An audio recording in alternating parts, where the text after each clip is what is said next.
கர்த்தர் நம்மை அளவில்லாமல் நேசிக்கிறார். நம்மில் அளவில்லாத நன்மைகளை நமக்கு தருகிறார். ஆகவே நாம் நன்றி நிறைந்த உள்ளத்தோடு கூட நாம் ஆண்டவருக்கு நன்றி சொல்லுவோம். ஆண்டவரே, இந்த 2வது ஆண்டு எங்களுக்கு நிறைவு செய்ததற்காக உமக்கு நன்றி செலுத்துகிறோம். இந்த புதிய ஆண்டும் எங்களுக்கு ஒரு பெரிய ஆசீர்வாதமாக இருக்கட்டும் அப்படின்னு சொல்லி நம்ம ஒரு ஜெபம் பண்ணி அடுத்த பகுதிக்குள்ளே கடந்து செல்ல போகிறோம். ஹல்லேலூயா, ஹல்லேலூயா. ஆமாம், யாராவது ஒரு பிரதர்ஸ் வந்து முன்னாடியே ஆண்டவருக்கு நன்றி சொல்லி நீங்கள் ஜெபத்தை ஏறெடுக்கும்படி அன்போடு கூட கேட்டுக்கொள்கிறேன். Praise the lord. Remove shake. யார் வரா? யாராவது ராஜேஷ் யார்? Praise God.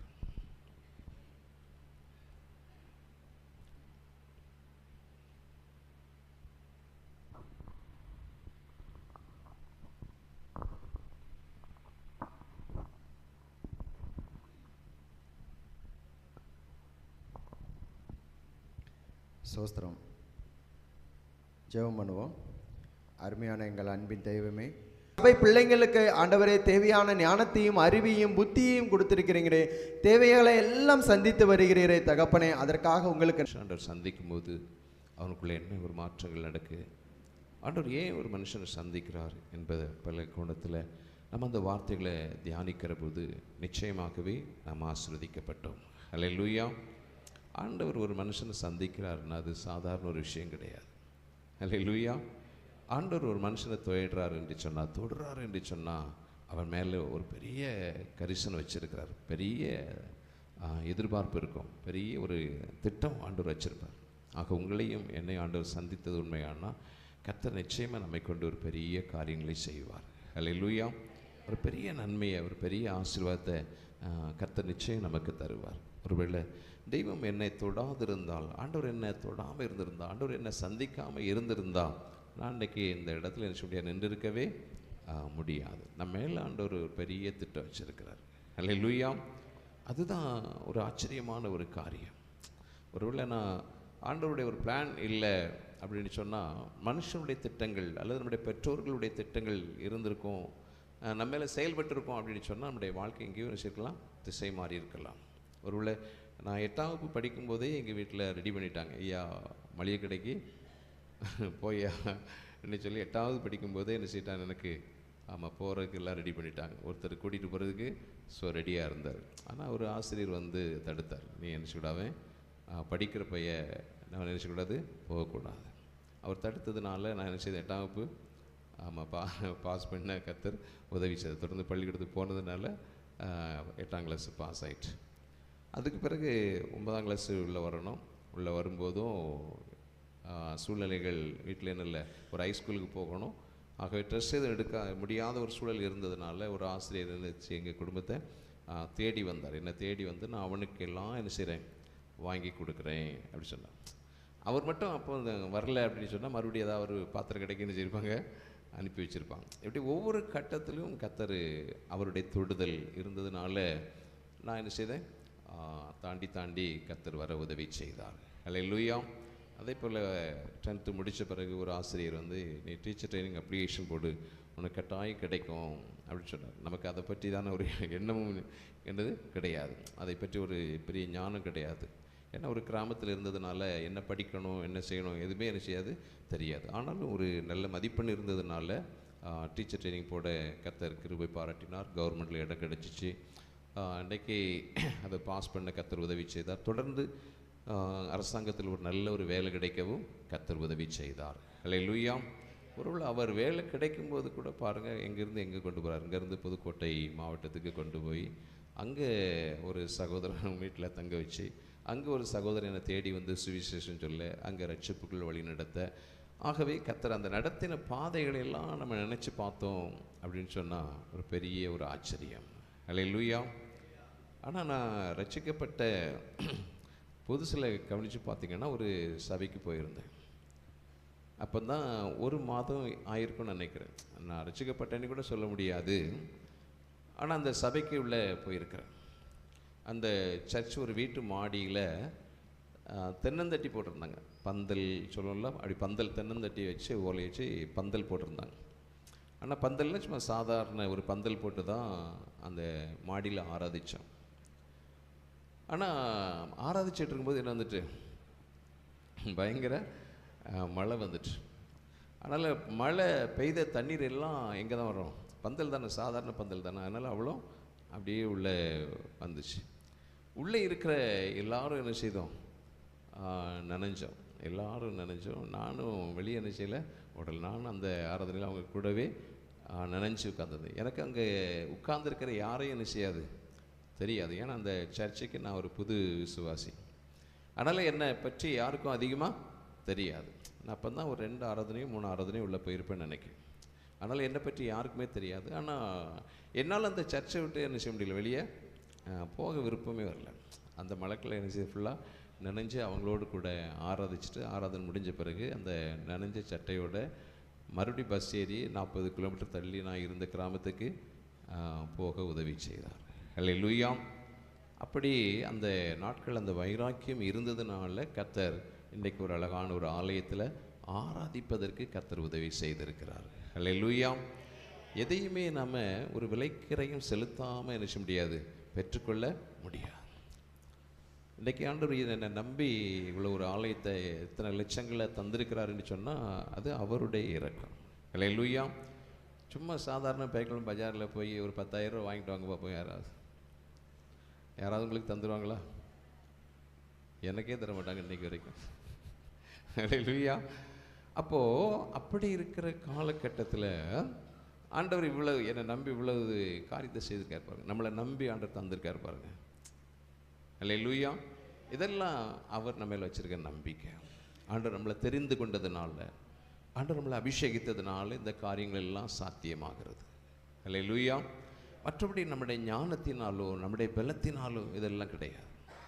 இன்றைக்கி ஒரு ஆலயத்தில் ஆராதிக்கிறோம் அப்படின்னு சொன்னால் கர்த்தர் நம்மளை சந்தித்ததுனால, கர்த்தர் என்ன சந்தித்ததுனால, உங்களை சந்தித்ததுனால ஆண்டவர் இந்த இடத்துல கொண்டு வந்திருக்கிறார். அல்லேலூயா. ஆகவே அதனுடைய தொடுதல், அவருடைய சந்திப்பு நம்மளுக்கு ஒரு பெரிய ஆச்சரியமான காரியத்தை செய்யும். ஒரு இந்த இடத்துல உட்கார்ந்துருக்கிற நீங்கள் பாருங்கள், எங்கேயோ பிறந்திருப்பீங்க அப்படி தானே. அங்கே யாரும் எனக்கு நெருங்கி சொந்தத்தில் யாராவது உள்ள இருக்கீங்களா? ஒருத்தரும் இல்லை பதிலா. நெருங்கி சொந்தத்தில் நீங்கள் யாரும் இல்லை. ஆனால் நீங்கள் யாரோ நான் யாரோ. இன்றைக்கி அவர்களை காட்டிலும் நீங்கள் யாராக மாறிட்டீங்க? சொந்தக்காரர்களாக மாறிட்டீங்க. மற்ற எல்லாரை காட்டிலும் நாம் யாராக மாறிட்டோம்? ஒரு சொந்தங்கள். அவ்வளோ ஒரு பாச பிணைப்புகளோடு இருக்கணும்னா அது தெய்வம் நம்மளை சந்தித்ததுனால, அவர் நம்மளை தெரிந்து கொண்டதுனால் ஏற்பட்ட ஒரு உணர்வு, ஒரு பந்தம். அல்லேலூயா. ஒரு பிரிக்க முடியாத ஒரு பாசத்தையும் நேசத்தையும் கர்த்தர் நமக்குள்ளே தந்து நம்மை நடத்தி இருக்கிறார். ஆகவே நம்ம ஆண்டவருக்கு நன்றி நிறைந்த, இன்னும் அதிக நன்றி உள்ளத்தோடு கூட ஆண்டவருக்கு மனதார நம்ம நன்றி சொல்லுவோம். கர்த்தர் தாமே வரக்கூடிய நாட்களை நமக்கு இன்னும் அதிகமாய் ஆசீர்வதித்து தருவார். அல்லேலூயா. அப்படியே நாம் எழுமி நின்று ஒரு சங்கீத பகுதியை நாம் வாசிக்க கேட்போம்.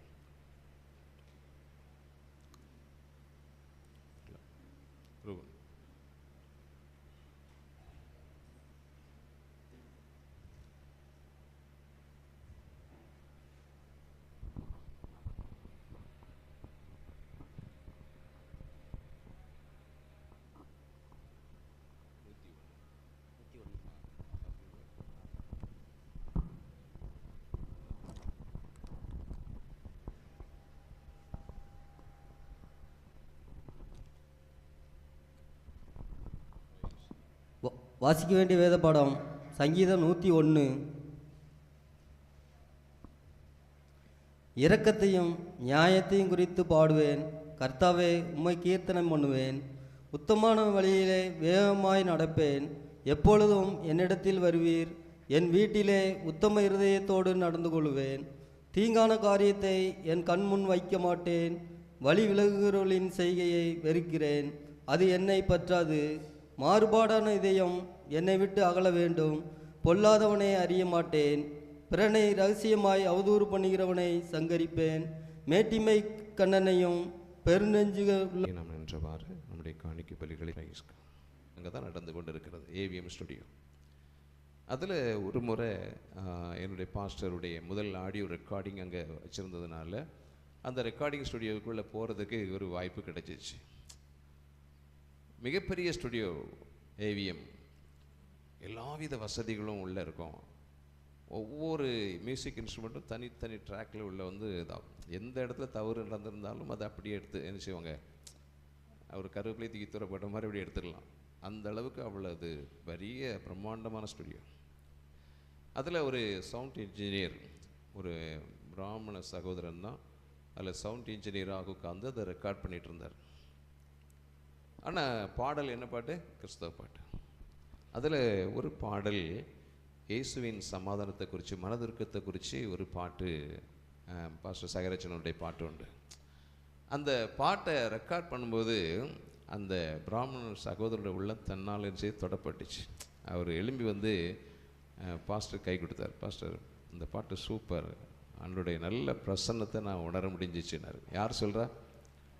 ஒரு பிராமண சகோதரன் சொல்கிறான். எழும்பி வந்து கை கொடுத்து, இந்த பாட்டில் தான் ஆண்டோடைய பிரசன்னம் இருக்குது பிரதர், நீ கை கொடுத்தார்.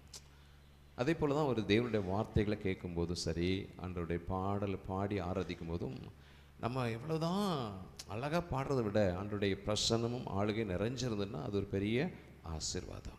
அல்லேலூயா, அது ஒரு பெரிய ஆசீர்வாதம். அதுதான் நம்முடைய வாழ்க்கையில் மேன்மையான ஒரு காரியம். ஆகவே ஆண்டோடைய வார்த்தைகளை என்னை கொண்டு வரும்போது கூட அந்த பிரசன்னத்தையும் அந்த மனதுருக்கத்தையும் பார்க்க முடியும், நேரில் பார்க்க முடியும். ஆகவே இன்றைக்கு அவங்க நம்மத்தில் இருந்து இந்த பிரதிஷ்டை ஆராதனையிலும் நம்முடைய ஆண்டோடைய வார்த்தைகளை கொண்டு வருவது நமக்கு நிச்சயம் சந்தோஷம். நல்ல ஒரு எதிர்பார்ப்போடு கூட, ஜெபத்தோடு கூட ஆண்டோடைய சமூகத்தில் காத்திருங்க. கர்த்தர் உங்களோடு கூட பேசுவார், உங்களுடைய வாழ்க்கையில் பெரிய காரியங்களை செய்வார். ஹல்லேலூயா. ஆண்டவருடைய கரங்களை கொடுக்குறேன்.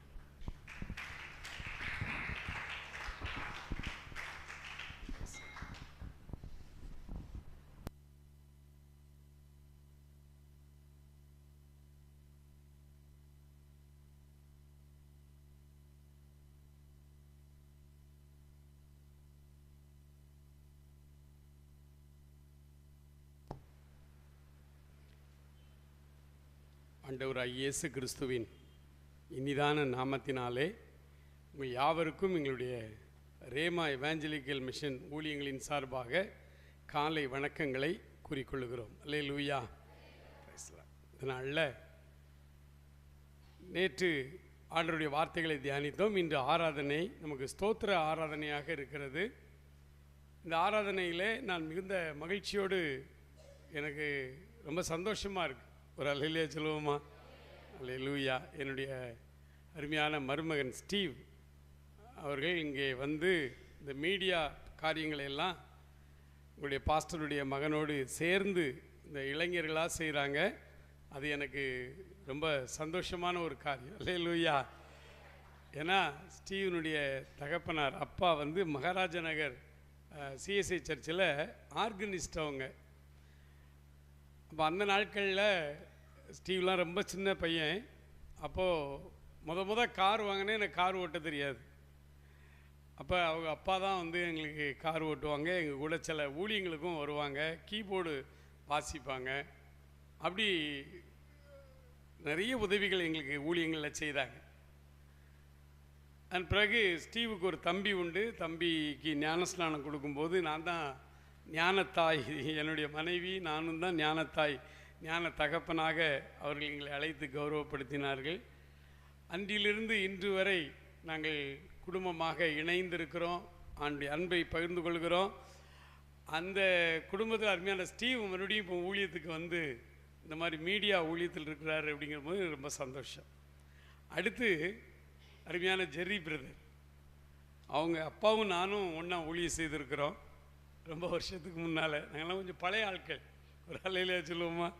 பிரைஸ்லார்ட். அது மாதிரி ஜெரி, நான் தூத்துக்குடி திருமண்டலத்தில் திருச்சபைகளில் கன்வென்ஷன் போகும்போது பல இடங்களில் அவங்க மீடியா, அவங்க ஒரு நல்ல பெரிய ஆள், அவங்க இங்கே கீபோர்டு போட்டு அமைதியாக உட்காந்துருக்குறாங்க. நான் வந்த உடனே அவங்கள விஷ் பண்ணேன், கவனிக்கலை. இப்போ எனக்கு டவுட் ஆயிடுச்சு, ஜெரி மாதிரி இருக்குது, அவர் வேலை வேறு யாருமா இருக்குமோ அப்படின்ட்டு தம்பிகிட்ட கேட்ட. தம்பி இல்லை, ஜெரி தான். நாங்கள் அதுக்கு பிறகு ஒரு பார்த்து கொண்டோம். அல்லேலூயா. Praise the lord. இந்த ஸ்தோத்திர ஆராதனையில் நானும் உங்களில் ஒருவனாக நின்று ஆண்டவரை ஆராதிக்க, ஆண்டவருடைய வார்த்தைகளை நாம் சேர்ந்து கற்றுக்கொள்ள கர்த்தர் கொடுத்த இரக்கங்களுக்காக நான் அவரை நன்றியோடு ஸ்தோத்தரிக்கிறேன். உங்களுடைய அருமையான ஒரு திருச்சபை, ஐக்கியமான ஒரு திருச்சபையாக இருக்கிறீங்க. அதனால் ஜெபத்துக்காக நான் என்னுடைய ஊழியத்தை குறித்து ஒரு 2 வார்த்தை சொல்கிறேன். அருமையான சார் சொன்னாங்க கலப்பு இல்லாமல் பேசுகிறாங்க அப்படின்னு. நிறைய பேர் இருக்கிறாங்க. இப்போ அருமையான ஜெரியினுடைய தகப்பனார் அப்பா அவங்களும் டீச்சர் தான், என்னை மாதிரியான என்னோட கொஞ்சம் மூத்தவங்க. அவங்க ரிட்டையர்ட் ஆகிட்டாங்க. அவங்களும் கலப்பில்லாமல் ஊழியம் செய்வாங்க. ஒரு சின்ன ஊழியத்தை வைத்திருக்கிறார்கள். மெஞ்ஞானபுரத்தில் அந்த ஊழியத்தை செய்து கொண்டிருக்கிறார்கள். ஆண்டவர் பல திருச்சபைகளிலே அருமையான அப்பாவை பயன்படுத்தி கொண்டிருக்கிறார். இன்றைக்கி ஜெரியும் வந்திருக்கிறது எனக்கு ரொம்ப சந்தோஷம். அல்லேலூயா, சத்தமாக சொல்லுவோம் அல்லேலூயா. Praise the lord, praise the lord. Rhema evangelical mission அப்படிங்கிற ஒரு சுவிசேஷ ஊழியத்தை ஆண்டவர் நாங்கள் குடும்பமாய் செய்யணும். நான் என்னுடைய மனைவி நேற்று வந்திருந்தாங்க. கர்த்தர் சித்தமான இன்று இரவு வருவாங்க. அப்புறம் என்னுடைய மகள், என்னுடைய மகன், நாங்கள் 4 பேர் கொண்ட குடும்பம். நாங்கள் 4 பேர் சேர்ந்து இந்த ஊழியத்தை செய்யும்படி ஆண்டவர் கிருபை கொடுத்தார். பிள்ளைகள்லாம் ரொம்ப சின்ன பிள்ளைங்க. அப்போ இப்படி ஊழியத்தை நாங்கள் செய்து கொண்டிருந்த பொழுது ஆண்டவர் எங்களுக்கு முதலாவது ஒரு பாரத்தை கொடுத்தார். திருச்சபைக்குள்ளே சென்று தேவனுடைய வார்த்தைகளை, சத்தியத்தை சத்தியமாய் பேசணும், கண்டித்து பேசணும், யாருக்கும் முகதாட்சணியம் பார்க்காம நீங்கள் பேசணும் அப்படிங்கிற ஒரு வைராக்கியத்தை ஆண்டவர் ஆரம்பத்தில். அதனால தான் நாங்கள் எந்த சபைக்கு சென்றாலும் ஆண்டவருடைய வார்த்தைகளை தைரியமாய் பேசுகிறோம். எதை குறித்து யோசிக்காமல் கடவுள் எங்களை என்ன நடத்துகிறாரோ, உணர்த்துகிறாரோ அந்த காரியத்தை நாங்கள் அப்படியே பேசுகிறோம். அதன் பிறகு இந்த ஊழியத்தை செய்து கொண்டிருந்த பொழுது ஆண்டவர் சொன்னார், அறியாத ஜனங்களுக்கு ஒரு முறை கூட ஆண்டவர் இயேசு அப்படிங்கிற இந்த வார்த்தையெல்லாம் தெரியாத மக்களுக்கு நீங்கள் போய் பிரசங்கம் பண்ணணுன்னாரு. அப்படி வட இந்தியா போனோம். நிறைய மாநிலங்கள், காடுகள், அங்கே வாழக்கூடிய ஆதிவாசி மக்கள், மலையக மக்கள், அந்த மக்களுக்கு நடுவில் ஆண்டவருடைய ஊழியத்தை நாங்கள் பல வருடம், கிட்டத்தட்ட 20 வருஷமாக நார்த் இந்தியாவில் நான் என்னுடைய காலாண்டு விடுமுறையில் 10 நாள் விடுமுறை விடுவாங்க. காலாண்டு விடுமுறை முழுவதும் நாங்கள் அங்கே ஏதாவது ஒரு காட்டுக்குள்ளே தான் இருப்பேன். ஆதிவாசி மக்களோட சாப்பிட்டுட்டு அவங்களுக்கு இயேசுவை சொல்கிறது தான் என்னுடைய வேலை. இப்படி ஊழியங்களை செய்து கொண்டு நாங்கள் வரும்போது ஆண்டவர் இந்த நவீன காலங்களிலே நிறைய டெக்னாலஜி, இந்த மீடியா வந்தது.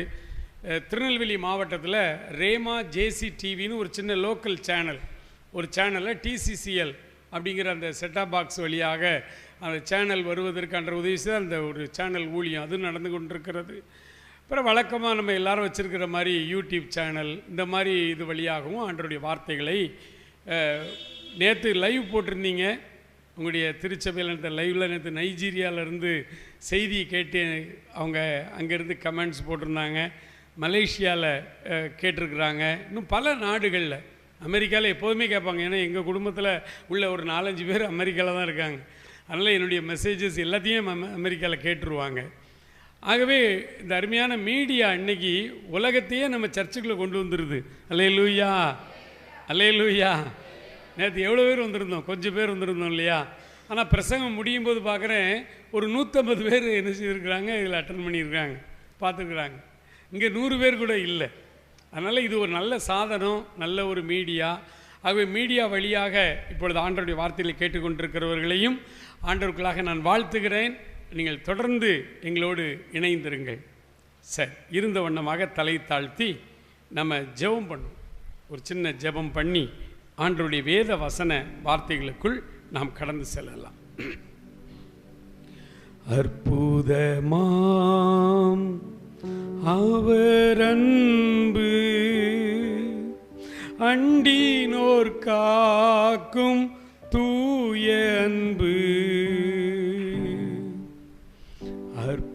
அற்புதமாம் அவர் அன்பு, அண்டினோர் காக்கும் தூய அன்பு, இப்பூமியில் இவரை போல் அன்பர் எவருண்டு,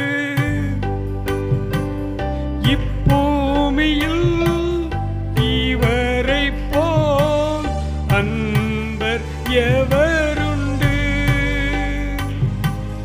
மாறாதவர் எந்தன் இயேசு என்றும் பின்பற்றுவே, மாறாதவர் எந்தன் இயேசு என்றும் பின்பற்றுவே, எந்தன் இயேசு நல்லவர் என்றும் நடத்துவார்,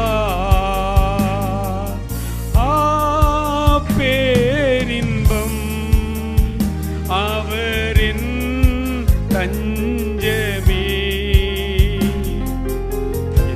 இந்த இயேசு நல்லவர், என்றும் நடத்துவார்.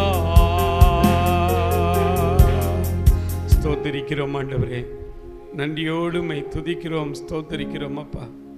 2 ஆண்டுகள் இந்த இடத்துல ஜெபம் நடத்தி, ஆராதனை நடத்தி, ஆண்டவரே 2 வருடமும் நீர் அற்புதமாய் வழி நடத்தினீர், அதிசயமாய் எங்களை வழி நடத்தினீர், எங்களை ஆரோக்கியமான வசனங்களினாலே வழி நடத்தினீர் அப்பா. 3வது வருடத்தின் துவக்க நாளிலே நின்று கொண்டிருக்கிறோம் ஆண்டவரே. இந்த வருடம் முழுவதும், இந்த 3வது வருடம் முழுவதும் எங்களுடைய ஊழியத்திலே, காரியங்களிலே நாங்கள் எப்படி நடந்து கொள்ள வேண்டும் என்கிற ஆலோசனைகளை ஆண்டவரே நீர் எங்களுக்கு தருவீராக. ஆராதனை வேளையிலே நீர் எங்களை சந்திக்கும்படி வந்திருக்கிறீரப்பா. நீர் எங்கள் நடுவில் இருக்கிறீர் ஆண்டவரே. உடைய பிரசன்னத்தை இந்த ஆராதனை கூடத்துக்குள்ளே நாங்கள் நுழையும் பொழுதே நாங்கள் அனுபவித்துக் கொண்டிருக்கிறோம் ஆண்டவரே. நீர் எங்களை நேசிக்கிறீர், நீர் எங்கள் மேல் அன்பு செலுத்துகிறீர். எங்களை ஒரே தகப்பன் பிள்ளையாய் இந்த இடத்துல நீர் கூட்டி வைத்திருக்கிற கிருபைகளுக்காக ஸ்தோத்திரம் ஆண்டவர். எங்களுடைய நினைவுகளை அறிந்திருக்கிறீர், எங்களோடு கூட பேசும், ஆசீர்வதியும், காத்துக்கொள்ளும், வழி நடத்தும். இயேசு கிறிஸ்துவின் நல்ல நாமத்தில் ஜெபிக்கிறோம் எங்கள் அருமை பிதாவே, ஆமேன், ஆமேன். அல்லேலூயா, அல்லேலூயா.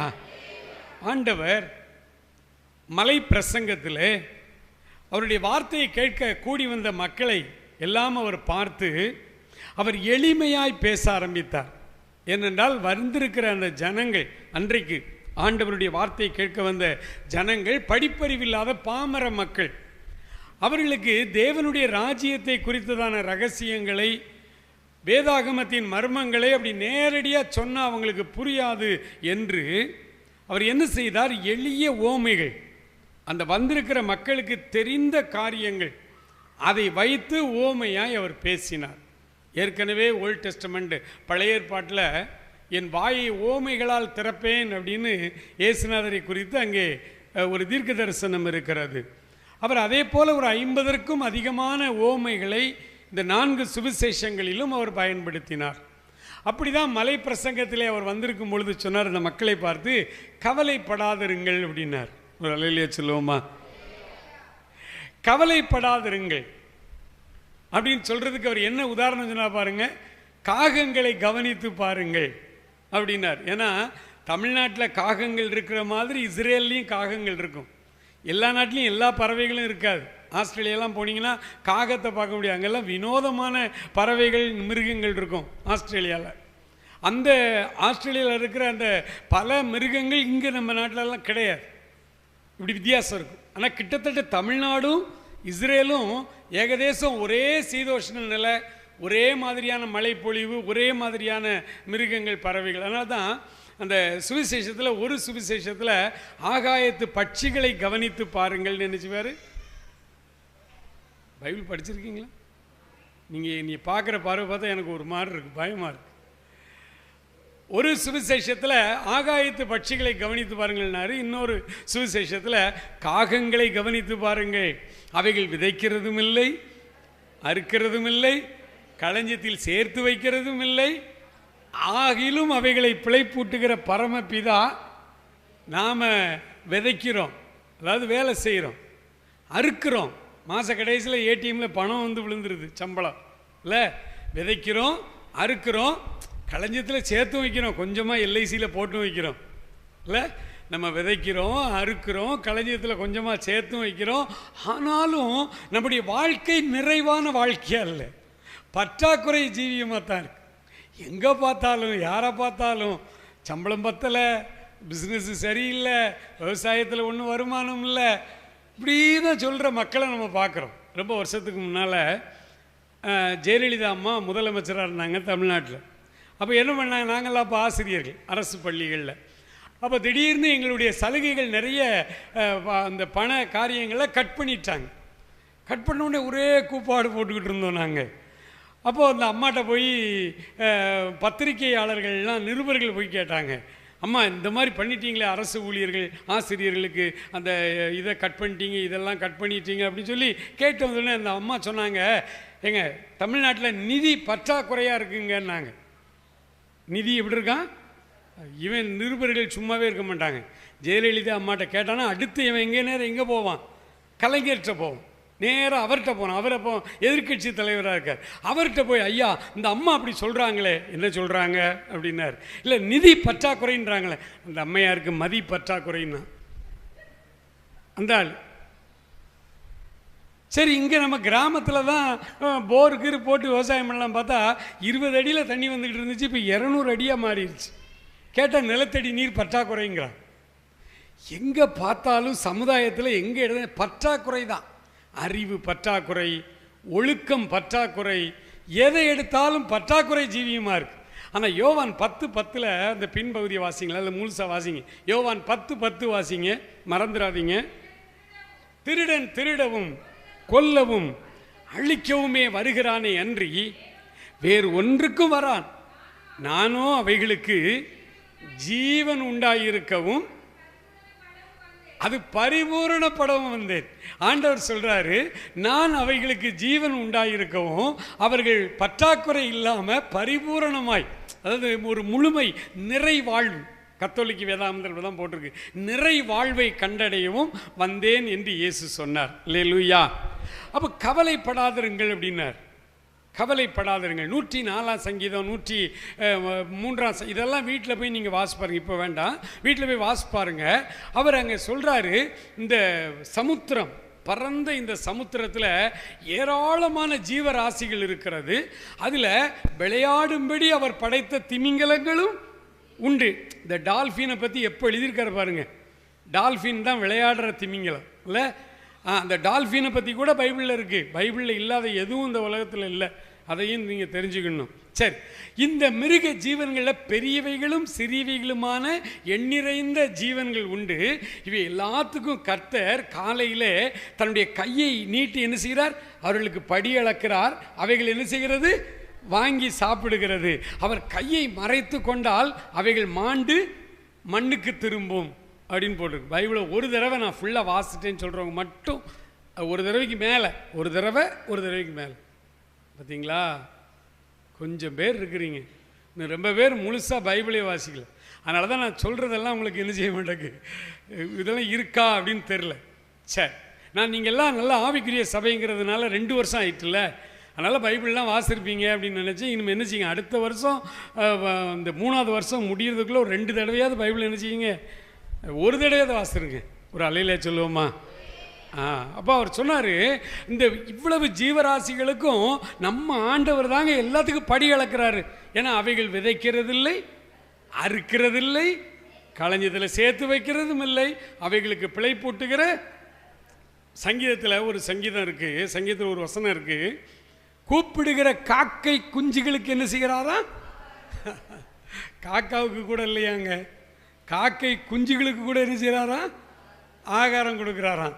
அப்போ அந்த கூப்பிடுகிற காக்கான்னு கரைகிறது நமக்கு எரிச்சலாக இருக்குல்ல. நிறைய நேரம் நம்ம வீட்டு காம்பவுண்டில் வந்து உட்காந்துக்கிட்டு காக்கான்னு கரையும். நம்ம கூட செல்வோம், சில நேரம் பசங்களை இல்லை போய் அந்த காக்காவை பற்றி விடல, கரைஞ்சிக்கிட்டு இருக்கு. காக்கா கத்துறது நமக்கு பிடிக்கல, ஆனால் ஆண்டவருக்கு ரொம்ப பிடிச்சிருக்கு. அல்லேலூயா. காக்கா கரையுதுன்னா அது கடவுளை நோக்கி கூப்பிடுதான். அதுக்கு வயிற்றில் ஆகாரம் இல்லாமல், அதாவது காக்கை குஞ்சு கூப்பிடுகிற காக்கை குஞ்சுகளுக்கு ஆகாரம் கொடுக்குற ஆண்டவர்னு போட்டு, காக்கை குஞ்சுகள் ஆகாரம் இல்லாமல் பறந்து அலைகிற போது அவைகளுக்கு இறையை சவதரித்து கொடுக்கிறவர் யார் அப்படின்னு பைபிளில் நம்ம வாசிக்கிறோம் இல்லையா? அப்போது இந்த காக்கை குஞ்சுகள் கூட பசி எடுத்தால் யாரை நோக்கி கூப்பிடுதா? நம்ம பிள்ளைகள் பசி எடுத்தால் யாரை கொடுது? மம்மி, டேடி, கஞ்சிதா, சோறு தான் கேட்கு இல்லையா? ஆமாம், நம்ம பிள்ளைகள் அப்படி இருக்குது. இந்த காலேஜுக்கு போகும் பொம்பளை பிள்ளைங்க, வாலிப பிள்ளைகள், அந்த வாலிப பிள்ளைகள்லாம் அதுக்கே உரிய சில காரியங்கள் இருக்கும். இந்த பிள்ளைகள் என்ன செய்யாதுன்னா, காலேஜுக்கு சாப்பாடு அம்மா சொல்லுவா, எப்படி வாலிப வயசு இப்போ நல்லா சாப்பிடணும், இந்த ஒரு 4 இட்லியை டப்பாவில் வச்சா 4 இட்லி தான் வச்சுருப்பா அம்மா. ஏப்பா என் கூட படிக்கிறவங்களாம் என்ன சொல்லுவாங்க மம்மி அப்படின்னு சின்ன டிஃபன் பாக்ஸ் ஒன்று அதுக்குன்னே வாங்கி வச்சுருக்குங்க. அந்த சின்ன டிஃபன் பாக்ஸில் 2 இட்லி அப்படி வச்சுட்டு ஸ்டைலாக தூக்கிட்டு போயிடுவாங்க. நமக்கு தெரியாதா வாலிப பிள்ளைகளுக்கு எப்படி பசிக்கும், அதுக்கு எப்படி ஆகாரம் கொடுக்கணும்னு பெற்றவங்களுக்கு தெரியாதா? நமக்கு தெரியும்.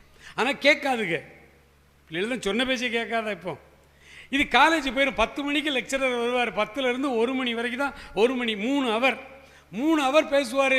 11 மணிக்கெல்லாம் கபன்னு வயிறு பசிக்க ஆரம்பிச்சிடும். ஏற்கனவே இந்த இப்போ எல்லாம் ஸ்டைல்னு சொல்லி பின்னுறது கிடையாது தலையை, அப்புறம் எண்ணெய் தேய்க்கிறது பழக்கமும் கிடையாது. எண்ணெயும் தேய்க்காது, பின்னவும் செய்யாதுங்க. அப்படியே காலையில் குளிச்சுட்டு அப்படி ஸ்டைலாக போயிருங்க. அது 11 மணிக்கெல்லாம் காஞ்சி இந்த இலங்கை அகதி மாதிரி ஆயிரும். 1 மணிக்கு பார்த்தீங்கன்னா அப்படியே தலை பறந்துக்கிட்டு பசி. 1 மணிக்கு அடித்தோடனே இந்த பிள்ளைகள்லாம் கிரவுண்டில் சாப்பிட்ற இடத்துல அங்கங்கே போய் வட்டமாக ஃப்ரெண்ட்ஸாக உட்காந்துருப்பாங்க.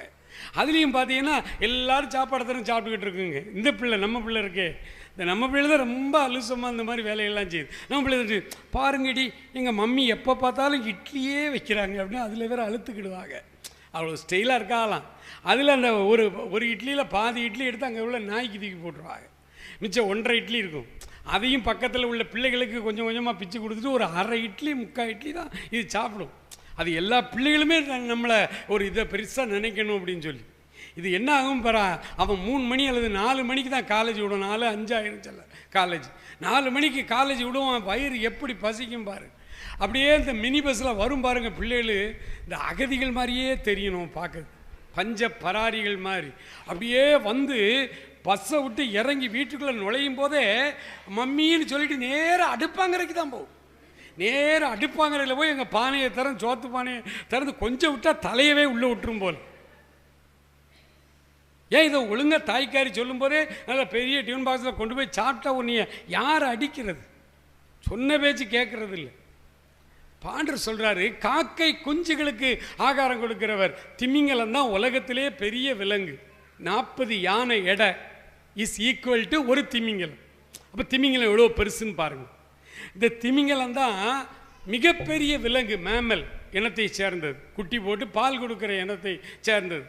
இந்த மேமல் இனத்தை சேர்ந்த இந்த திமிங்கலம், ப்ளூ வேல் அப்படிம்பாங்க, அந்த பெரிய திமிங்கலம் குட்டி போட்டுச்சுன்னா குட்டிக்கு ஒரு நாளைக்கு 500 லிட்டர் பால் கொடுக்கும். எத்தனை லிட்டரு குட்டியாது?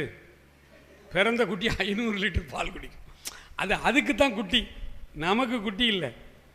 500 லிட்டர் பால் இந்த தாய் திமிங்கலத்தினுடைய உடம்புல சுரக்கணும் அப்படின்னா, ரத்தம் தானே பாலாக முறிச்சு வரணும். அப்படி சுரக்கணும்னா இந்த தாய் திமிங்கலம் எவ்வளோ சாப்பிடணும் தெரியுமா? 5 டன் எடை உள்ள உணவு.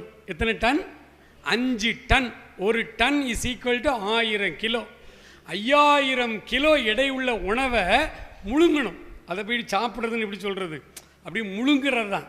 இந்த திமிங்கலங்கள் என்ன செய்யும் அப்படின்னா, பசிபிக் பெருங்கடல், அட்லாண்டிக் பெருங்கடல், இந்திய பெருங்கடல், இப்படி பெருங்கடலில் மட்டும்தான் கிடக்கும். சின்ன கடலெல்லாம் அது இருக்காது. அடி ஆழத்தில் கிடக்கிற இந்த திமிங்கலம் பசி எடுத்த உடனே அப்படியே மேலே வரும், நடு கடலுக்கு வரும். மேலே வந்துடுறார், நடு கடலில் வந்து அதனுடைய வாயை அப்படி ஜாவை அப்படி திறக்கும் பாருங்கள். மேல் அன்னத்தையும் கீழே உள்ள தாடையும் அட் அ டைமில் நம்மளால் பார்க்க முடியாது, அவ்வளோ பெருசாக திறந்துருக்குமா. இந்த மற்ற மீன்கள்லாம் எக்ஸ்கர்ஷன் போகிற மாதிரி சரன்னு உள்ளே போயிட்டே இருக்கும், தண்ணியோடு சேர்ந்து உள்ளே போயிட்டே இருக்கும், எக்ஸ்கர்ஷன் மாதிரி போவாங்க. இது வாட்டில் பேசாமல் இருக்கும். 5 டன் ஆனவனே டப்புன்னு வாயை மூடிடும், உள்ளே போனதெல்லாம் மாட்டிக்கிடும். அப்படி 5 டன் ஆனவனே வாயை மூடிட்டு நேர கடலுக்கு மேலே வந்து இந்த மண்டை முன்னாடி ஒரு ஓட்டை போட்டு வச்சுருப்பார் ஆண்டவர். அது வழியாக புஷ்ஷுன்னு தண்ணியை பூரா வெளியே தள்ளிடும். தண்ணியை தள்ளினோடனே ஆட்டோமேட்டிக்காக திமிங்கலம் அப்படியே நீர்மூழ்கி கப்பல் மாதிரி உள்ளே போயிடும். நீங்கள் ஒரு மாதிரி கதை கேட்குற மாதிரி கேட்குறீங்க. அப்படியே உள்ளே போய் படுத்துக்கிடும். ஒவ்வொரு நாளும் 5 டன் ஒரு திமிங்கலத்துக்கு. எத்தனை திமிங்கலம் இருக்குன்னு நமக்கு கணக்கு தெரியாது, யாருக்குமே தெரியாது, தேடிக்கிட்டே இருக்காங்க. அத்தனை திமிங்க ஒரு நாளைக்கு 5000 கிலோ எடை உள்ள மீனை முழுங்கிக்கிட்டே இருக்க. கடல் வத்தியா போச்சுங்க, கடலில் என்ன மீன் வத்தியா போச்சு. சரி, நீங்கள் எவ்வளோ தான் சாப்பிட்ருவீங்க? காலையில் எத்தனை இட்லி சாப்பிடுவீங்க? வாலிப பையன் எடுத்துக்கணும், 10 இட்லி சாப்பிடுவாரா? இல்லை, 5-6 இட்லி சாப்பிடுவார் இல்லையா? இப்போல்லாம் 2 அக்கா சொல்கிறாங்க, 2 தான் திங்க. இந்த பசங்களும் இப்படி ஆகிட்டாங்க போல் இருக்கு. இப்போ என்னன்னு தெரில. இப்போ பொம்பளை பிள்ளைகள் நல்லா சாப்பிடுதான்னு தெரில. சரி, ஒரு 5 இட்லிங்க. மத்தியானம் கொஞ்சம் சோறு. இப்போ யார் சோறே திங்க மாட்டாங்க. பீஸா, பர்கர், ஃப்ரைட் ரைஸ், இந்த வறுத்த சோறு தான் இவனுக்கு பிடிச்சது. எதுனாலும் வறுத்துறணும், அதனால் சாப்பிடுவோம். ஆக இந்த மாதிரி சாப்பிட்டு மத்தியான சாப்பாடு, ராத்திரி அது டிஃபன் தான். அதுவும் இந்த சாம்பார் வச்சிட்டோம்னா இவங்களுக்கு மூஞ்சி போகிற போக்க பார்த்தா வீட்டில் இன்றைக்கும் சாம்பார் தானாம்பா.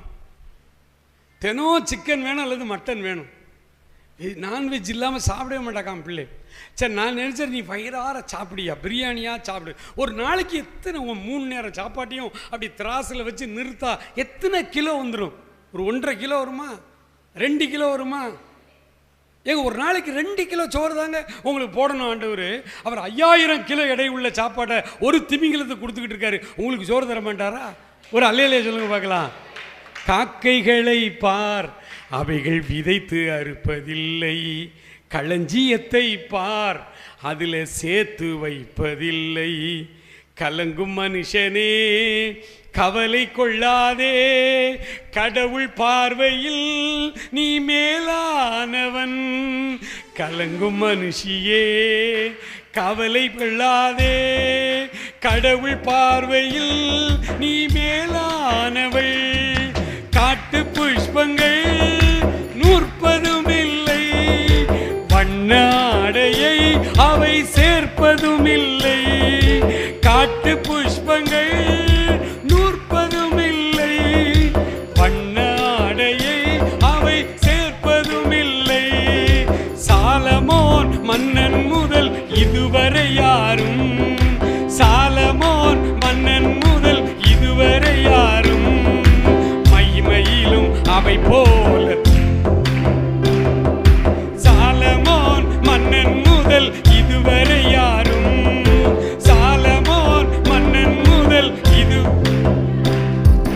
மகிமையிலும் அவை போல உடுத்தியதில்லை.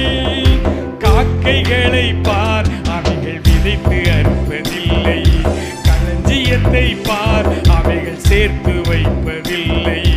கலங்கும் மனுஷனே கவலை கொள்ளாதே, கடவுள் பார்வையில் நீ மேலானவன். கலங்கும் மனுஷியே கவலை கொள்ளாதே, கடவுள் பார்வையில் நீ மேலானவள். கவலை கொள்வதால் உன் சரீரத்தில் ஒரு முழத்தை நீ கூட்ட முடியுமோ? கவலைப்படுவதால் உன் சரீரத்தில் ஒரு முழத்தை நீ கூட்ட முடியுமோ? உந்தன் பாரம் கவலைகளை ஏற்று, உந்தன் பாரம் கவலைகளை ஏற்றுக்கொள்ளவே வல்ல இயேசு அருகில் உண்டு, அவரை நோக்கிப்பார்.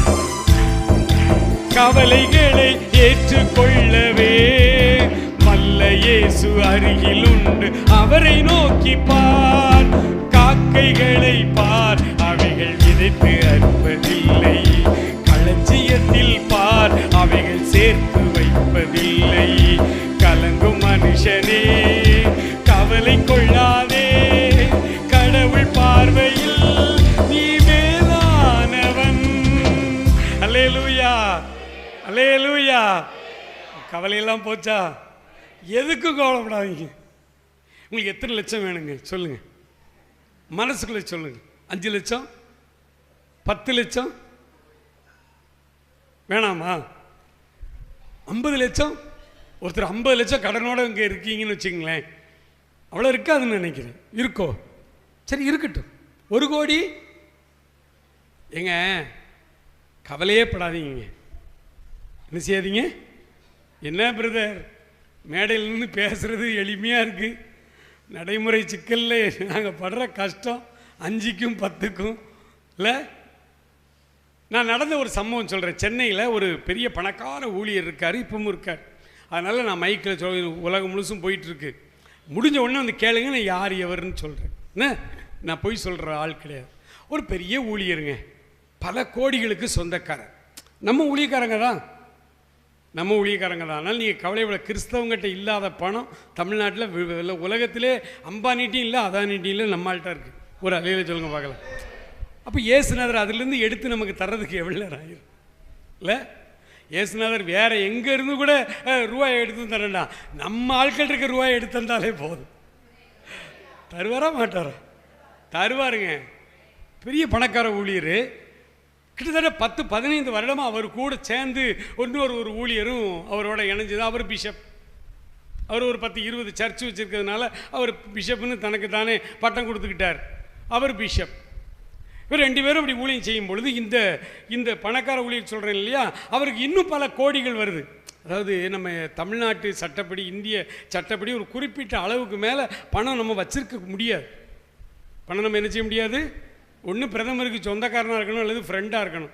அம்பானி, அதானி மாதிரி அவங்க வச்சுருக்கலாம். நம்ம வச்சுருந்தா பிடிங்கிருவாங்க. நம்ம வைக்க முடியாது, சட்டத்திட்டம் அப்படி இருக்குது.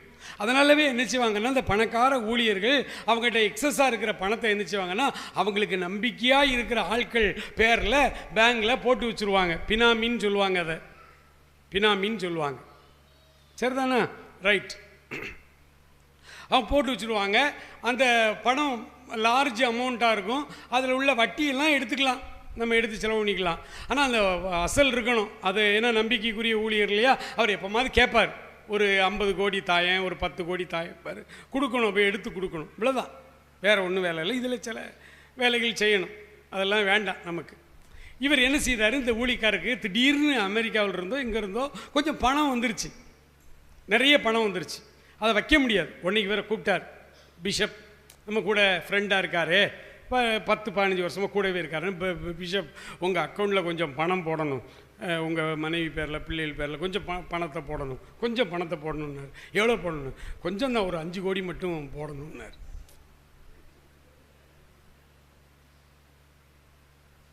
ஏங்க, அதனால தான் சொன்னேன் 50 லட்சம் வேணுமான்னு கேட்டேன். 5 கோடிங்க, 500 லட்சம். 5 கோடின்னா எத்தனை லட்சம்? நமக்கு கடனே அவ்வளோ கிடையாது. நம்ம அதை கண்ணால் கூட என்ன செய்ய கிடையாது, பார்த்தது கிடையாது. அதனால் இப்போ மனசில் குறிச்சிக்கிடுங்க. இப்போவுமே இன்றைக்கி ஆராதனை முடியுமோ நம்ம ஜோம் பண்ணுவோம் பற்றியில் அப்போ கேட்டுருங்க. 10 லட்சம் தான் எனக்கு வேணும், கோடிகள்லாம் எனக்கு வேண்டாம். எனக்கு ஒரு 50 லட்சம் கொடுத்தீங்கன்னா எல்லா கடனையும் அடைச்சிட்டு நான் நிம்மதியாக இருப்பேன். கேளுங்க ஆண்டர்கிட்ட. கேட்கும்போது இந்த கஞ்சத்தனமாக 1 லட்சம் தாங்க, 50,000 தான், அப்படி கேட்காது. கேட்கும்போது நல்லா கேளு. ரொம்ப ஆசைப்பட்டு கேட்டுறாதே, தரமுண்டார் பிறகு. சரி, அப்போ இவர் என்ன செய்தார், கொடுத்தாரு. உடனே அவரும் வாங்கிட்டார். ரொம்ப மகிழ்ச்சின்னு போட்டாங்க, பேங்க்லலாம் டெபாசிட் பண்ணி. இப்போ நான் இது சொல்கிறது ஒரு 3-4 மாதத்துக்குள்ளே நடந்தது. ரொம்ப பழைய காலத்து நிகழ்ச்சினால இப்போ நடந்தது. சென்னையில் போட்டாச்சு. போட்டுட்டு ஒரு 15 நாள் கழித்து இந்த பிஷப் என்ன செய்தார், அந்த ஊழியக்காரரை சென்னையில் வந்து பார்த்தார். இவர் சென்னையில் இல்லை, வேறு இடத்துல இருக்கார். சென்னையில் வந்து பார்த்தவர் சொன்னார், ஐயா நான் ஜோம் பண்ணிக்கிட்டு இருந்தேன், அப்போ ஆண்டவர் எனக்கு வெளிப்பட்டார். வெளிப்பட்டு சொன்னார், அந்த ஊழியக்காரன் கூட இனிமேல் நீ ஃப்ரெண்ட்ஷிப்பாக இருக்காத, நீ தனியாக வந்துருன்னு சொன்னார். அதனால் ஆண்டவர் உங்களோட சேர்ந்துருக்க விரும்பலை, நான் தனியாக போகிறேன்னாரு. இவர் பார்த்தாரு, சரியா அப்படி ஆண்டவர் நடத்தினார்னா நீங்கள் அப்படி போங்க, அப்போ அந்த ரூபாயை மட்டும் எனக்கு ட்ரான்ஸ்ஃபர் பண்ணி விட்டுருக்கணும். இல்லை அதை கொடுக்க சொல்லலை. எவ்வளவு பெரிய நம்பிக்கை துரோகம் பாருங்கள். இவங்கெல்லாம் மேடையில் பிரசங்கம் வேறு பண்ணுறாங்க. அதுதான் எனக்கு ரொம்ப ஆச்சரியமாக இருக்குது. அதனால் நான் சொல்கிறது ஒரு சம்பவம். தமிழ்நாடு முழுசும் இந்த மாதிரி பெரிய பெரிய வசதியாக கர்த்தர் நிறைய பேரை வச்சுருக்கார். அவங்க உள்ளத்தில் ஏவுனார்னா அவங்க உணர்ந்து 50 லட்சம் தந்திரம் பண்ணுறாங்களா உங்களுக்கு? எங்கள் ஆண்டவர் எப்படினாலும் செய்வாருங்க. ஒரு அலையிலே சொல்லுங்கள் பார்க்கலாம். Price the lord. அதனால் நீங்கள் முதல்ல என்ன செய்யுங்கன்னா, கவலையை விட்டுருங்க, ஸ்தோத்திர கூட மகிழ்ச்சியாக இருக்கணும். அல்லேலூயா, அல்லேலூயா, அல்லேலூயா. சந்தோஷம் பொங்குதே, சந்தோஷம் பொங்குதே, சந்தோஷம் என்னில் பொங்குதே. அல்லேலூயா. இயேசு என்னை ரட்சித்தார், முற்றும் என்னை மாற்றினார், சந்தோஷம் என்னில் பொங்குதே. சந்தோஷம் பொங்குதே, சந்தோஷம் பொங்குதே, சந்தோஷம் என்னில் பொங்குதே. அல்லேலூயா. இயேசு என்னை ரட்சித்தார், முற்றும் என்னை மாற்றினார், சந்தோஷம் என்னில் பொங்குதே. வழி தப்பி நான் தீரிந்தேன், பாவ பழியதை களைந்தேன். வழி தப்பி நான் தீரிந்தேன், பாவ பழியதை சுமந்தலைந்தேன். அவர் அன்பு குரலே அழைத்தது என்னையே, அவர் அன்பு குரலே அழைத்தது என்னையே. அந்த இன்ப நாளில் இந்த பாவம் நீங்கிட்டேன்,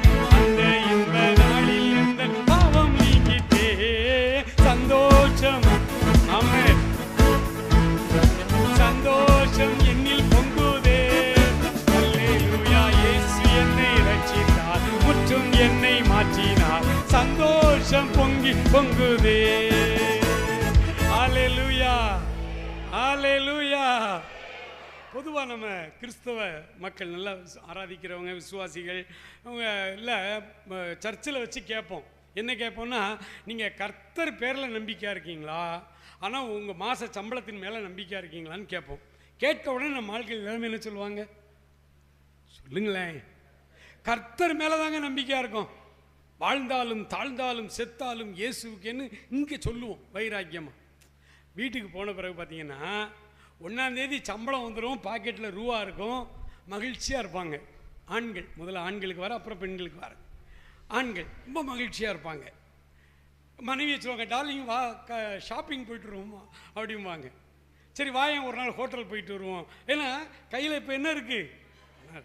25ஆம் தேதிக்கு மேலே பாக்கெட்டில் என்ன இருக்காது? உண்மையாக எந்த மாத சம்பளத்தை எடுத்த வாங்குறவங்களும் அப்படி தான் இருப்பாங்க. 25ஆம் தேதிக்கு மேலே பணம் இருக்காது, பாக்கெட்டில் ஒன்றும் இருக்காது. இது அந்த அம்மாவுக்கு தெரியுமா? அவங்களுக்கு தெரியும். அவங்க எப்போதும் போல் நம்ம கணவர் இந்த மாதம் நல்லா சாஃப்டாக பேசுகிறாரு அப்படின்ட்டு ஏங்க, இந்த ஏங்கனாலே நம்ம ரொம்ப கவனமாக இருக்கணும். இந்த பாக்கெட்டில் இப்படி பிடிச்சிக்கணும். ஏங்க அப்படி. இவர் ஏற்கனவே பணம் இல்லையா, கொஞ்சம் கர்ன்னு இருப்பார் இவர். அது அந்த மாதிரி தெரியாது. என்ன அப்படிம்பார். ஏங்க இந்த கடையில் போய் நீ சும்மா இருக்க மாட்டேன், எப்போ பார்த்தாலும் கடை கடைன்னு இருக்க. இந்த அம்மாவுக்கு ஒன்றும் புரியாது. மனுஷன் நல்லா தலையாக இருந்தார். 10 நாளைக்கு முன்னால் கூட கேட்டதெல்லாம் வாங்கி தந்தார் ஐயா. ஏன் இப்படி எரிஞ்சு விழுறான் மனுஷன் அப்படின்னு அந்த அம்மா கோவிச்சுக்கிட்டு சண்டை போட்டு பேசாமல். இப்போது பாக்கெட்டில் பணம் இருந்தால் நம்முடைய பேச்சுகள், காரியங்கள் கொஞ்சம் வித்தியாசமாக இருக்குது. இல்லை அது குறைஞ்சிக்கிட்டே போகுது, அது நியாயமான ஒரு செலவழிக்கக்கூடாதுன்னு நினைக்கிறாங்க, ஏன்னா காசு இல்லை அப்படின்னு. ஆனால் அது கோபமாக வருது பற்றிலா. இப்படி வந்துட்டாலே நீங்கள் சொல்லுங்கள், நான் இயேசுநாதரை நம்பி வாழலை, நான் என் பாக்கெட்டில் உள்ள பணத்தை நம்பி தான் என்ன செஞ்சுக்கிட்டு இருக்கிறேன். இவ்வளோதாங்க, ஓப்பனாக ஒத்துக்கிடுங்க. சும்மா வந்து நின்றுட்டு ஆண்டவர்கிட்ட வந்து ஆண்டவரே நீங்கள் தான் எனக்கு எல்லாம் அப்படின்னு சொல்லக்கூடாது. உண்மையாக சொல்லணும். ஒரு அலையில் சொல்லுங்கள், நீங்கள் என்ன சொல்லணும்? ஆண்டவரே பணம் இருந்தால் தான் ஆண்டவரே நல்லா இருக்கேன், பணம் குறைஞ்சிச்சு எனக்கு எரிச்சல் வந்துடுது, கோபம் வந்துடுது ஆண்டவரேன்னு நீங்கள் ஆண்டவர்கிட்ட சொல்லணும். அப்போ தான் ஆண்டவர் நினச்சிவார்னா உங்கள் மனசை, அந்த ஐஸ்வர்யத்தின் மேலே இருக்க மனசை அப்படியே திருப்பி விடுவார். ஒரு அலையில் சொல்லுங்க பார்க்கலாம். ஆமாம், நம்மளுக்கு இயேசுநாதருக்கே பிரசங்கம் பண்ணுவோம் பார்த்துருக்கீங்களா? இயேசுநாதருக்கே ஐடியா சொல்லுவோம். இயேசுநாதருக்கு ஐடியா. 4 வாத்தியார் காலனி வீட்டில் வரிசையாக இருப்பாங்க. இந்த ஆள் என்ன செய்வார்? இயேசுநாட்டை வந்து ஜோம் பண்ணுவார். ஒரு வாத்தியார், ஏசப்பா ஒரு 5000 ரூபா பணம் தேவருக்கு ஏசப்பா. இந்த 3வது வீட்டு ஆசீர்வாதம் வாத்தியார் நேற்று தான் ஜிபிஎஃப்ல பணம் போட்டு வீட்டில் உணர்ந்து வச்சுருக்காரு. நான் இப்போ போய் கேட்பேன், 5000 ரூபா கடன் கேட்பேன். கேட்ட உடனே அவர் எடுத்துடுற மாதிரி நீங்கள் கிரியை செய்யுங்க. ஏன்னா ஆண்டவர் தெரியாது பாருங்க, இவருக்கு 5000 ரூபா எப்படி கொடுக்கணும்னு தெரியாது. ஆண்டவருக்கு ஐடியா, அங்கே ரூபா இருக்குது, நீர் அங்கே பேசி இங்கிட்ட தள்ளி விட்டுருங்க அப்படி. இயேசுநாதருக்கே ஐடியா கொடுக்குற பிரசங்கம் பண்ணுற ஆட்கள்லாம் நம்ம சபையில் இருக்காங்க. ஒரு அலையில் எந்த சபையில் பொதுவாக அல்லேலூயா சத்தமாக சொல்லுங்க, அல்லேலூயா. Praise the lord, praise the lord, praise the lord. அதனால் நம்ம ஆண்டவர்கிட்ட என்ன கேட்கணும்? ஆண்டவர் எனக்கு 5000 ரூபா தேவை, என்ன செய்வீங்களோ எனக்கு தெரியாது. என்ன செய்வீங்களோ என்னதையாவது செய்யுது, நீங்கள் என்ன வேணாலும் செய்யுங்க, எனக்கு 5000 ரூபா வேணும். நம்ம பிள்ளைகள், அவர் அப்பா, நம்ம பையன் அப்படி தான் வந்து கேட்கான். மெட்ரிகுலேஷனில் படிக்க வைக்கிறோம், 15000 ரூபா ஃபீஸு. கரெக்டாக 28ஆம் தேதி வாத்திமாரும் பாருங்க, 28ஆம் தேதி ஸ்கூலில் சொல்லி விட்றாங்க. 28ஆம் தேதி வந்து அப்பா நாளை காலையில் கட்டணுமா, இல்லைன்னா வீட்டு ஸ்கூலுக்கு வராதுன்னு சொல்லிட்டாங்க, 15000 ரூபா வேணும். இவர் எங்கே போவார்? சொல்லிட்டு அவன் பாட்டில் விளையாட போயிடுறான். அல்லது வெத்திலை பாகத்தில் இந்த வெத்திலையில் சுண்ணாம்பு தடவின மாதிரி இப்படி தடவ ஆரம்பிச்சிடுறான். அவன் பாட்டில் உட்காந்துக்கிறான். அவனுக்கு எதை பற்றியும் கவலை இல்லை. அப்பா என்ன செய்வார், யார்கிட்ட போய் கடன் வாங்குவார், என்ன எதுவும் அவனுக்கு காலையில் மறுநாள் காலையில் 9 மணிக்கு பைக்கெட்டை தூக்கும் போது அவனுக்கு 15000 ரூபா கொடுக்கணும். அவனே எவ்வளவு நம்பிக்கையோட அப்பா மேலே இருக்கான். நம்ம அப்பா மேலே அவ்வளோ நம்பிக்கையோடு இருக்கோமா? இந்த மாதிரி சின்ன சின்ன விஷயங்களில் நம்ம இந்த கிறிஸ்தவ வாழ்வுக்குள்ளே வந்துடணும். வந்தால் தான் ஆண்டவர் எளிமையாக உங்களுக்கு உதவி செய்வார். அல்லேலூயா, அல்லேலூயா. அவர் வரும் நாளிலே என்னை கரம் அசைத்து அன்பாய் கூப்பிட்டு சேர்த்து கொள்வார். அவர் வரும் நாளிலே என்னை கரம் அசைத்து அன்பாய் கூப்பிட்டு சேர்த்து கொள்வார். அவர் சமூகமதில் அங்கே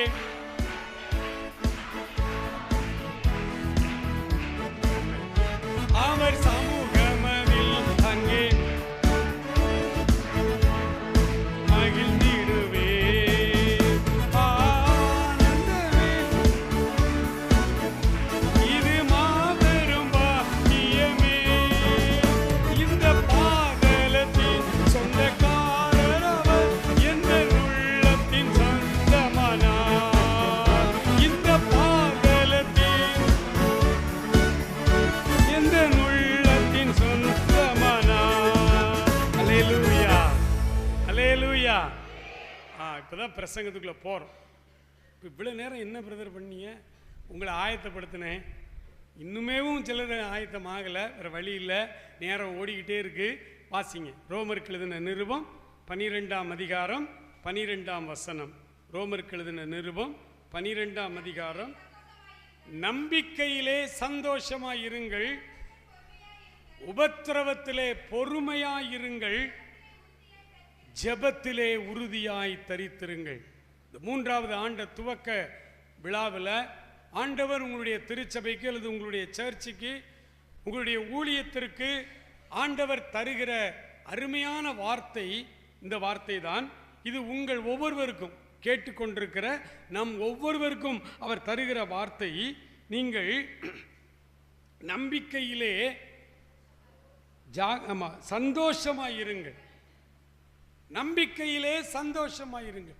இன்றைக்கு கிறிஸ்தவ திருச்சபைகள், பெந்தேகோஸ்தே திருச்சபைகள், இந்த மாதிரியான இண்டிபெண்டன்ட் திருச்சபைகளில் விசுவாசத்தை பேசும் அளவுக்கு நம்பிக்கையை குறித்து பேசுவதில்லை. விசுவாச கருத்தரங்குகள் நடக்கிற அளவுக்கு நம்பிக்கை கருத்தரங்குகள் எங்கேயும் இல்லை. அதனால தான் நம்முடைய ஆண்டவருடைய பிள்ளைகளாகி நாம் அபிஷேகம் பெற்றிருக்கிறோம், ஆண்டவருடைய வரங்களை பெற்றிருக்கிறோம், ஆவியிலே நிறைந்த அந்நிய பாஷை பேசுகிறோம். ஆனாலும் வாழ்க்கை தத்தளிப்பாகத்தான் இருக்கு. வாழ்க்கையில் ஒரு உறுதியான ஒரு வாழ்க்கை, கிறிஸ்தவ வாழ்க்கை நமக்கு இல்லை. எல்லாரையும் போலத்தாங்க வாழ்ந்துகிட்டு இருக்கோம், எல்லாரையும் போலத்தான் வாழ்ந்துகிட்டு இருக்கோம். ஏன்னா நம்பிக்கையை குறித்து நம்ம சரியா கற்றுக்கொள்ளல, விசுவாசத்தை கற்றுக்கொள்ற அளவுக்கு. அப்ப விசுவாசம்னா என்ன, நம்பிக்கைனா என்ன அப்படி நீங்க பாத்தீங்கன்னா வாசிங்களா, எபிரேயருக்கு எழுதின நிருபம் 11ஆம் அதிகாரம் முதல் வசனம் தான் விசுவாசம் என்பதற்கான அந்த ஒரு காரியம் அங்கே கொடுக்கப்பட்டிருக்கிறது. நம்பப்படுகிறவைகளின் உறுதியும் காணக்கூடாதவைகளின் நிச்சயமாய் இருக்கிறது. பாருங்க, இப்போ நம்ம பிரசங்கம் பண்ணிக்கிட்டு இருக்கிறோம். இந்த இடத்துல இருக்கிறதெல்லாம் நம்முடைய இந்த வெற்று கண்களால் நம்ம பார்க்க முடிகிறது. ஆனால் இந்த இடத்துல நம்ம காணக்கூடாத ஒரு உலகம் இங்கே இயங்கி கொண்டிருக்கிறது. 1000 தேவதூதர்கள் இங்கே நிற்கிறார்கள். எல்லாவற்றுக்கும் மேலாக ஆண்டவராகிய இயேசு கிறிஸ்து நம்மை சந்திக்கும்படி அவர் வந்து இருக்கிறார். இந்த இடத்துல இன்னொரு ஒரு உலகம் இங்கே இயங்கி கொண்டிருக்கிறது. இந்த கட்டடத்துக்கு வெளியே சாத்தானுடைய தூதர்கள் எக்கச்சக்கமான பேர் நின்றுகிட்டு இருக்கிறான். உள்ள இருக்க தைரியமா விசுவாசம்ங்கிற நம்பிக்கைங்கிற இயேசுவை வெளியே வா நான் பார்த்துக்கிறேன்ட்டு அவன் நின்றுகிட்டு இருக்கிறான். நமக்கு என்னெல்லாம் நமக்கு விதைக்கப்படுகிறதோ, என்னென்ன வார்த்தைகள் எல்லாம் விதையாய் நமக்கு விதைக்கப்படுகிறதோ அதெல்லாம் பொறுக்கிதுங்கிறதுக்கு வெளியில் நின்றுகிட்டு இருக்கிறான். நிறைய நேரம் நீங்கள் உங்கள் அனுபவத்தில் இங்கே வரும்போது சோர்வோடு வருவீங்க, வரும்போதே குடும்பத்தில் பல பிரச்சனையோடு வருவீங்க. இங்கே வந்தவுடனே பாஸ்டர் உங்களுக்கு ஊக்கப்படுத்தி உற்சாகப்படுத்தி ஆண்டவருடைய நடத்துதல்படி அவர் உங்களை நடத்துவார், ஜெபம் பண்ணுவார், உங்களை ஒர்ஷிப் பண்ண வைப்பாங்க, உங்களுக்கு வசனங்களை சொல்லுவாங்க. இங்கே இருக்கும்போது எந்த கவலையும் இருக்காது, எல்லாமே திருப்தியான மாதிரி ஒரு பெரிய ஒரு தைரியம் உங்களுக்கு வந்துடும். அப்பா என்னாலும் சமாளிச்சுக்கலாங்க, எல்லாம் பார்த்துக்கலாம் அப்படின்னு இருக்கும். வெளியில் போய் கொஞ்ச நேரத்தில் மறுபடியும் அதே துக்கம், மறுபடியும் அதே கவலை வருதா? என்ன நடக்குதுன்னா, காணாத உலகத்தை பற்றி நான் சொல்கிறேன். இங்கே தேவதூதர்கள் நிரம்பி இருக்கிறாங்க. ஆட்கள் கொஞ்சமாக இருக்காங்களேன்னு ஒரு நாளும் கவலைப்படாதீங்க. நம்மளை விட தேவதூதர்கள் இந்த பூமியில் தேவனுடைய வார்த்தைகள் பிரசங்கிக்கப்படுகிற இடங்களிலெல்லாம் அவர்கள் ஆவலாய் உற்று கவனித்து கொண்டிருக்காங்களாம். நீங்கள் கூட பிரசங்க தூங்கிடுவீங்க சில நேரம். ஆனால் தேவதூதர்கள் அப்படி இல்லை, ஆர்வமாக கேட்டுக்கிட்டு இருக்காங்க. நாங்கள் அந்த தைரியத்தில் தான் ஆட்கள் வந்தாலும் வரட்டாலும் தைரியமாக பேசிக்கிட்டு இருக்கோம். ஒரு அழுகையை சொல்லுவோம். சிலருக்கு கூட்டம் வரலன்னு வச்சுங்களேன், பேச்சே வராது. நமக்கு அப்படி இல்லை. வெறும் இந்த மைக்கு இந்த கேமரா இருந்தால் போதும், நாங்கள் பேசிக்கிட்டே இருப்போம். இப்போ அப்படி ஆயிட்டோம். ஊழியக்காரங்க பூரா இந்த கேமராவுக்கு முன்னால் பேசி பேசி. அந்த காலத்துலலாம் ஒரு சென்னையிலேருந்து ஒரு பெரிய நற்செய்தியாளர் கூப்பிடணும் கேட்பார், எங்கே நற்செய்தி கூட்டம் போட வரீங்க அப்படின்னா, இந்த மாதிரி அருளூர் ரோடு பேய்க்குளம் அப்படின்னா, அங்கே மக்கள் வருவாங்களா? வருவாங்க, ஒரு 10,000 பேர் வந்தால் தான் நான் வருவேன் அப்படிம்பாங்க. இப்படிலாம் சொல்லி அந்த கதைகள்லாம் நமக்கு தெரியும். ஆனால் இப்போ அப்படி இல்லை. இப்போ அப்படி சொன்ன ஆட்களே ஒருத்தரும் இல்லாத ரூமில் பேச ஆரம்பிச்சிட்டாங்க. ஆண்டவர் எப்படி கொண்டாடுறார் பத்தியா? சரி, அப்போ இந்த இன்விசிபிள் வேர்ல்டு, காணக்கூடாத ஒரு உலகம் இங்கே இயங்கிக் கொண்டிருக்கிறது. அதை நீங்கள் உறுதியாய் நம்புங்கள். அந்த நம்பிக்கைக்கு பெயர் தான் என்னது? விசுவாசம். அப்ப நம்பிக்கையின் முதிர்ச்சி தான் விசுவாசம். விசுவாசம்ங்கிறது தற்காலத்துக்குரியது, நிகழ்காலத்துக்குரியது. நம்பிக்கை எதிர்காலத்துக்குரியது. அல்லேலூயா. இந்த தற்காலத்தை குறித்த விசுவாசம் சபைகளிலே நமக்கு போதிக்கப்படுகிறது. நம்மளும் அன்னன்னைக்கு தைரியமா இருக்கும். ஜெபத்துக்கு வந்தா பாஸ்டர் சூப்பரா இருக்கு பாஸ்டர், உங்க சர்ச்சுக்கு வந்துட்டா சண்டே வந்துட்டா அன்னைக்கு ரொம்ப நல்லா இருக்கு, அன்னைக்கு ரொம்ப நல்லா இருக்கு. திங்கள் செவ்வாய் புதன் போச்சு, பிறகு வெள்ளி சனி ஒண்ணுமே ஃபியூஸ் போயிடுச்சு. அப்புறம் ஞாயிற்றுக்கிழமை வந்த உடனே துதிங்க, கைத்தட்டுங்க, தோத்திரம் சொல்லுங்க, அல்லேலியா சொல்லுங்கன்னு உங்களை என்ன செய்ய வேண்டியிருக்கு? புஷ் பண்ண வேண்டியிருக்கு, தள்ளி விட வேண்டியிருக்கு.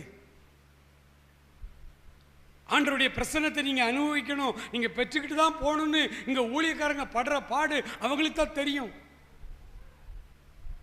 எல்லாம் பண்ணி உங்களை சார்ஜ் ஏற்றி அனுப்புனா திங்கள் செவ்வாய் புதன்லே போயிருது, எல்லாம் போயிடுது. சரி, அப்போ அதுக்கு என்ன காரணம்னா நிகழ்காலத்துக்குரிய விசுவாசம் நமக்கு இருக்கு. ஆனா வரும் காலத்து எதிர்காலத்துக்குரிய நம்பிக்கை நம்ம இடத்துல இல்லை. இருக்க மாதிரி ஆக்ட் பண்ணிக்கிறோம். இப்போ இந்த இடத்துல உங்க எல்லாரும் கேட்க, ஆண்டவர் இருக்கார் நம்புறீங்களா? பிரதர் நம்பாமலாம் இங்கே வந்திருக்கோம். சரி, நியாய தீர்ப்பு ஒன்று உண்டுன்னு நம்புறீங்களா? பிரதர் அதை தான் எங்களுக்கு சொல்லி கொடுத்துருக்காங்களே, நம்புகிறோம், அது நம்பாமலாம் நாங்கள் வந்திருக்கோம் அப்படின்னு. ஆனால் தனி அறையில் தனியாக உங்களை விட்டா யாரும் பார்க்கல அப்படின்னா தப்பு செய்யறீங்கள? ஒருத்தரும் பார்க்கல அப்படின்னா தப்பு பண்ணுறோம் இல்லை?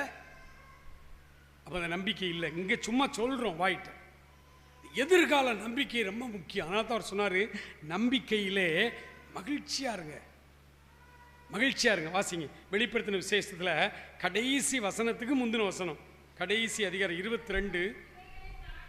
இவைகளை சாட்சியாக அறிவிக்கிறவர் மெய்யாகவே நான் சீக்கிரமாய் வருகிறேன் என்றார்.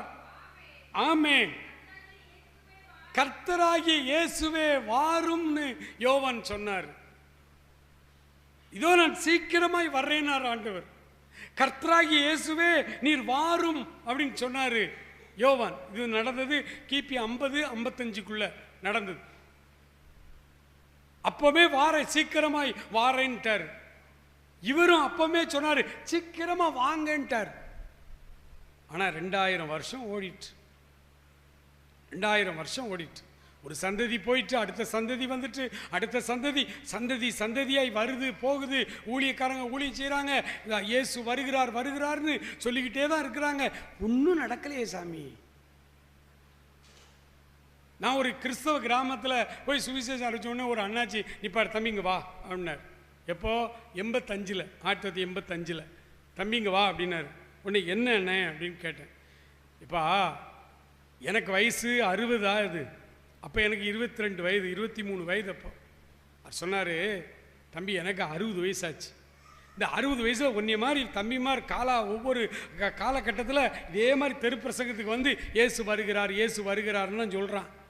நான் 60 வயசாயிட்டுன்னு கேட்டுக்கிட்டு தான் இருக்கேன். ஏசுனார் வந்த பாடு இல்லை, வேற ஏதாவது பொழப்பு இருந்தால் போய் பார், நீ படிச்சிருக்கீல்ல, போய் ஏதாவது வேலை இருந்தால் செய் அப்படின்னு நீ அட்வைஸ் பண்ணி அனுப்புனார்.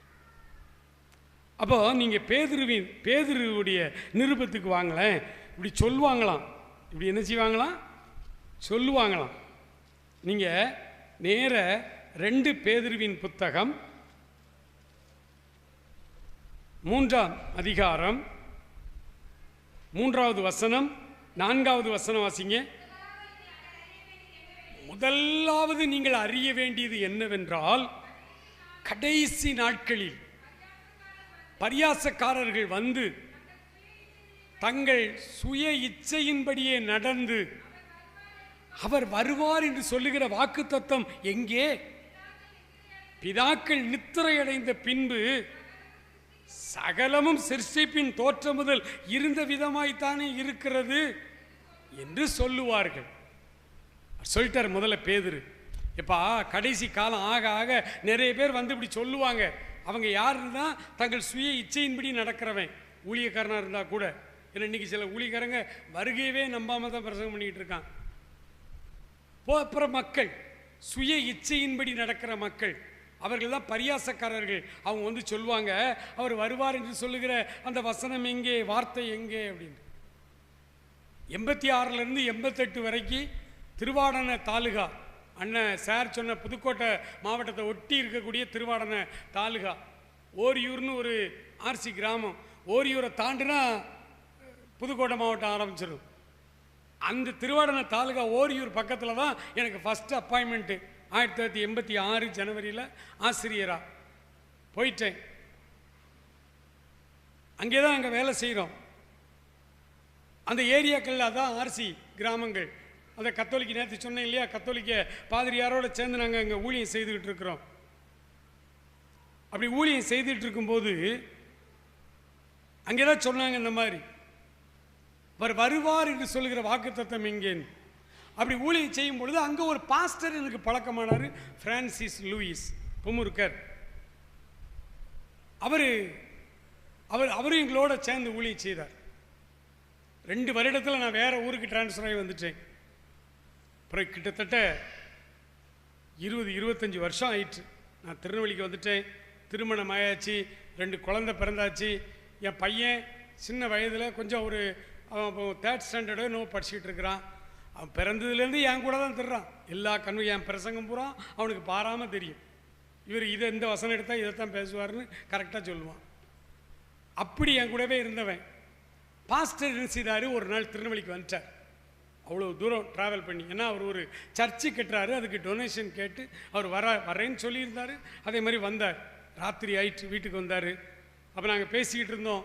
அப்போ அவர் சொன்னார், இப்போ நீங்கள் வரும்போது காடாக இருந்துச்சு பிரதர், இப்போ நிறைய வீடு வந்துட்டு, இப்போ வீடுகள் குடியிருப்புக்கு நடுவில் சர்ச்சு கட்ட வேண்டிய சூழ்நிலை.